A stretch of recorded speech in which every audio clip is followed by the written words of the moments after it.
What is up, people? Van from the Vaniverse Gaming Channel here, bringing you another Should I Buy video. Today's video is going to be on the DLC for Remnant from the Ashes called Subject 2923, and just kind of giving you my opinion. I finally got a chance to play the DLC solo and also multiplayer, and just want to give you my feedback on what you get for this DLC. So the DLC came out, I believe, at the end of August, somewhere around there, maybe September. I can't even keep track anymore. And it opened up at $10, which is about the standard price for the DLC, like Courses. And when you get into the game, you are given a starting area, which is what you see here, very dark, very earth farm area. And then from here, you are then transported into a ward, kind of like Ward 13, the main ward.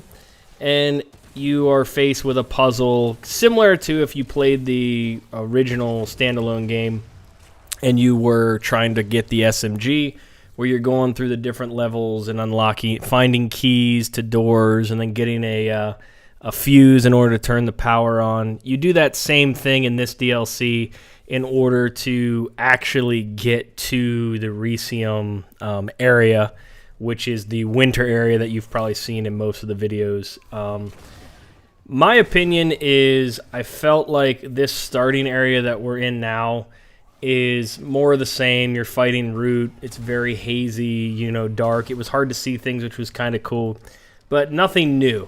This area, and then also the ward area where you're running around trying to figure out how to unlock a portal.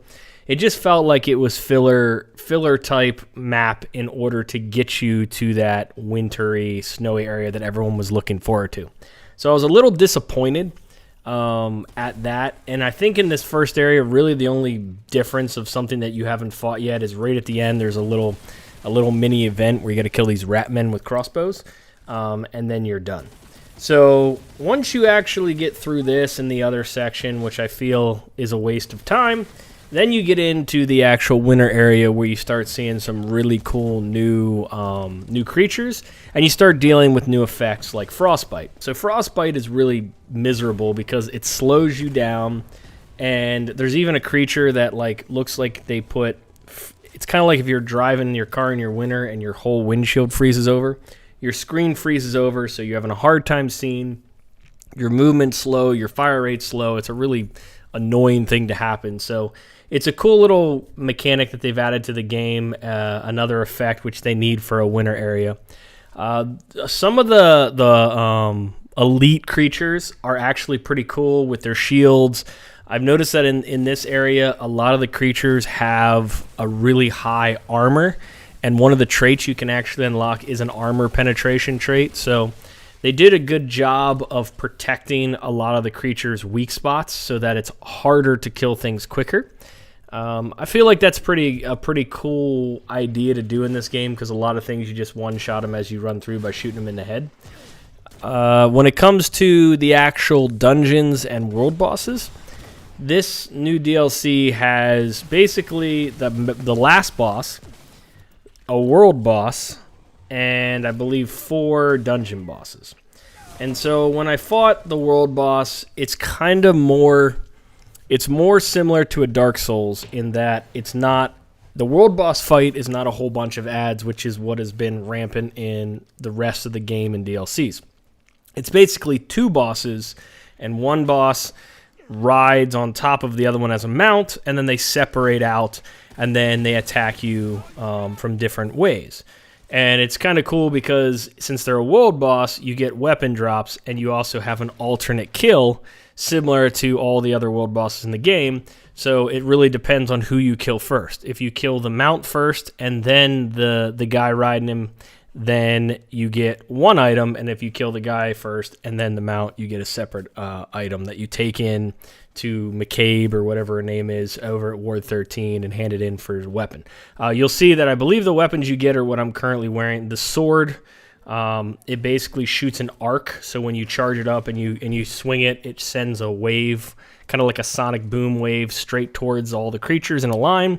And then the gun, as you can see, it's like a rapid fire gun, and it has a really cool mod where basically you shoot a rain of like 11 fireballs in a very clustered spot to do damage. So these are two of the weapons that I believe you get from the world boss.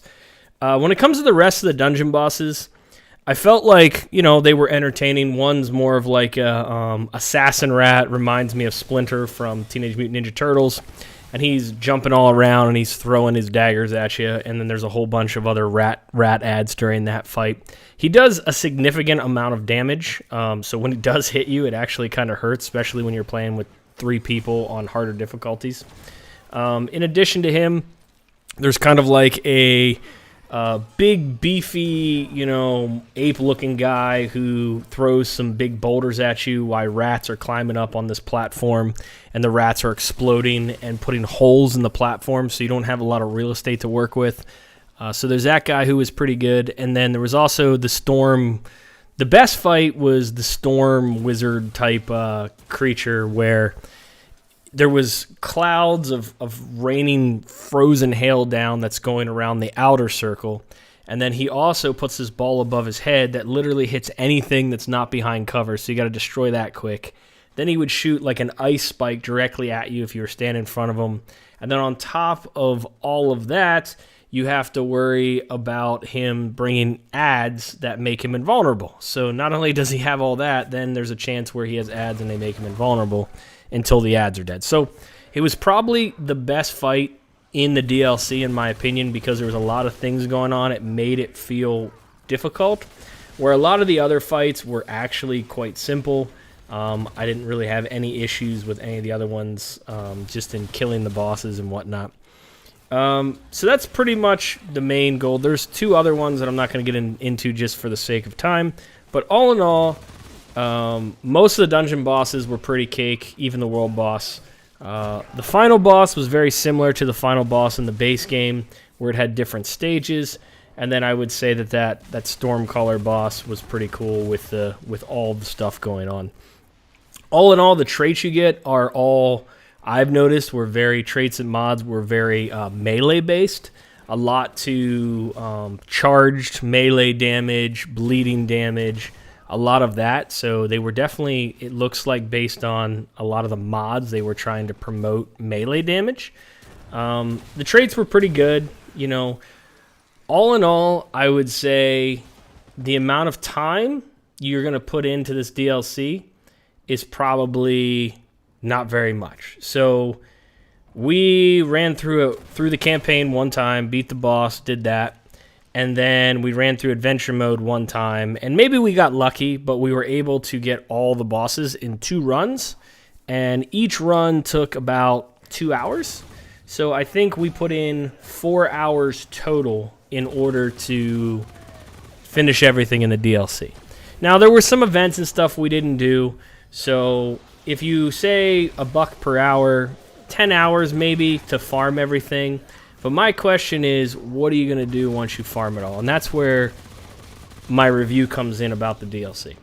If you are new to Remnant and you have never played it ever, and you're starting from scratch, I think it's worth you buying all the DLCs, both Courses and this one, all together in one package. If you've already played the base game a ton and Courses a ton, you're going to spend $10 on this, you're going to get a couple hours of fun, and then you're going to ask yourself, okay, so what's the point? I'm all done. I've completed everything, I got all the gear, but what's the point? Are you just going to farm traits? Are you just going to play it for the fun of playing it? That's kind of where I get when it comes to this DLC. It was a lot of fun, and for $10, sure, I enjoyed it. But at the same time, I feel like I would have enjoyed it more if it was all in one nice package. Because you burned out so much from playing the game. This comes out, you played a little bit, and you're like, okay, pretty much maxed everything. I got everything I needed from this DLC. What next? And for a lot of players, in my opinion, the answer is survival mode. And that's really what people are playing, is survival mode. And so, again, I'm still not 100% sure if this was worth spending the $10 on. I feel like it didn't add enough new, interesting content to me that was different than the base game that made it like, wow, that was totally worth the $10. But that's my opinion. Other people, I'd love to hear your comments and how you felt about the DLC. All in all, the weapons, we didn't really talk about the weapons. I did enjoy some of the weapons. I got several melee weapons. You can see the one that I'm using right now. This one's really cool because it charges very quickly with mods. And if you aim it at something and you fire it off, you hit it with a huge hit, one huge hit mod, which is really nice, and it charges really quick. The pistol is a sawed-off shotgun. You know, close range, decent damage, but it's kind of cool because it's a shotgun that's a pistol, but it's really long to reload, and it only holds 3 shots. But again, if you're up in their face, you're going to do some significant damage. So think of hunting pistol, but a little bit more of a shotgun version with 3 shots instead of 1. And then when it gets into like the other melee weapons, I think this sword is really cool, how it shoots the arc when you swing it. There's another spear that you can kind of get that does a similar thing where you can make it a ranged attack versus melee attack. So the weapons were really quite interesting. The mods were quite interesting. On this shotgun that I'm currently using, it puts a cloud above a certain area and it actually rains down the frozen hail, which does damage and also slows them with frostbite. So again, it's okay. It's not fantastic, but it's fun. So all in all, if I were to just give my opinion of the total DLC in a summary, bosses, I would say that if I ranked it, this DLC one out of 10, I'd say the bosses that have been added, I'd give that like a 5 out of 10. Some of them were good, some were okay. Gear, I really enjoyed the new gear and how it worked out, so I'd give the gear about an 8 out of 10. I really enjoyed them, and I liked playing with them, so buying the DLC just to get some of the new weapons is probably something that I would do. Traits, I feel like the traits were okay unless you want to do a melee build. If you're really into melee, then buying this DLC to really help build out a melee build, it's probably worth your while. And the same goes for the mods. The mods were very melee build-esque, and then obviously a lot of the mods had the new frostbite damage as well, which makes sense for the DLC. When it comes to the events, some of the events seem like they were weird or broken. I don't know. Like, I just didn't enjoy the events. And armor sets. There's only 2 armor sets you can get in the game. And again, I feel like they're pretty cool. So maybe it's worth it for the armor sets. Maybe I'll give you an 8 out of 10 on the armor sets as well. So at the end of the day, $10 gets you 4 to 5 hours of playtime unless you want to grind every event and every gear and every boss. Other than that, you're probably getting 10 hours out of it. So if you say it's $1 per hour, then maybe, it's worth the 10 hours for $10. So that's pretty much my review of the game. I'd love to hear your guys' comments if you played this, what you think about it, if you would pick it up or not. And as always, appreciate you watching. This is Van from the Vanverse Gaming Channel. Cheers and peace out.